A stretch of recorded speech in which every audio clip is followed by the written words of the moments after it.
রাতের খাবার বানানোর জন্য চলে আসলাম রান্নাঘরে। তোমরা তো দেখতেই পাচ্ছ কি বানাবো, চাউমিন, আলু দিয়ে চাউমিন করব। আর এইদিকে দেখো, চাউমিনটা ঝরঝরে করে সিদ্ধ করে নিয়েছি। দেখেছো কি সুন্দর হয়েছে, গার সঙ্গে গা কিন্তু একটাও লেগে নেই। আর এদিকে আলু, বিন, টমেটো, পেঁয়াজ কাটা হয়ে গেছে। আর এদিকে মানে শসার পেঁয়াজটাও কেটে রেডি করে রাখলাম।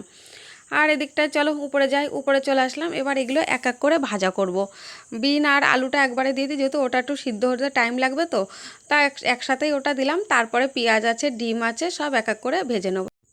টমেটো দেবো, ডিমগুলো পরে ভেজে নেবো। এই দেখো এদিকে ভাজা সব কমপ্লিট হয়ে গেছে। এবার চাউমিন দিয়ে দেবো। তা আমার ছেলে পাশেই দাঁড়িয়ে আছে, বলছে কখন খাবো মা। তা ওকে না দিলে না আমারও ভালো লাগছে, যত তাড়াতাড়ি করতে পারি। তাই দেখো চলে এসেছি। এই দেখো কালারটা কেমন এসছে অবশ্যই কিন্তু বলো। আলু দিয়ে চাউমিন এইদিকে হয়ে গেছে কমপ্লিট আমার আলু চাউমিন করা।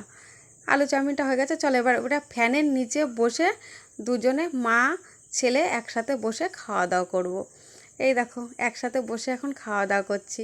হ্যাঁ, তাও তো দেখো আমি ভাবছি যে আমার ছেলের কখন আমি দেবো। অনেকক্ষণ আগে আমার ছেলে মানে মানে চাউমিনটা করছি আর বলছে মা কখন খাবো। তা বেশ ভালোই হয়েছে চাউমিনটা আলু দিয়ে। তোমরা কে কে পছন্দ করো আলু দিয়ে চাউমিন বলবে। আর এদিকটায় দেখো ছেলের আমি বেশ জমিয়ে খাচ্ছি। আর চাউমিনটা সত্যিই খুব সুন্দর হয়েছে। আমার আলু দিয়ে চাউমিনটা আমারও ভালো লাগে, আমার ছেলেরও ভালো লাগে। ছেলেই বলেছে মা আলু দিয়ে চাউমিন খাবো। ছোট্ট মিনি ব্লগটা কেমন লাগলো অবশ্যই লাইক, কমেন্ট, শেয়ার, সাবস্ক্রাইব করবে। সবাইকে শুভরাত্রি।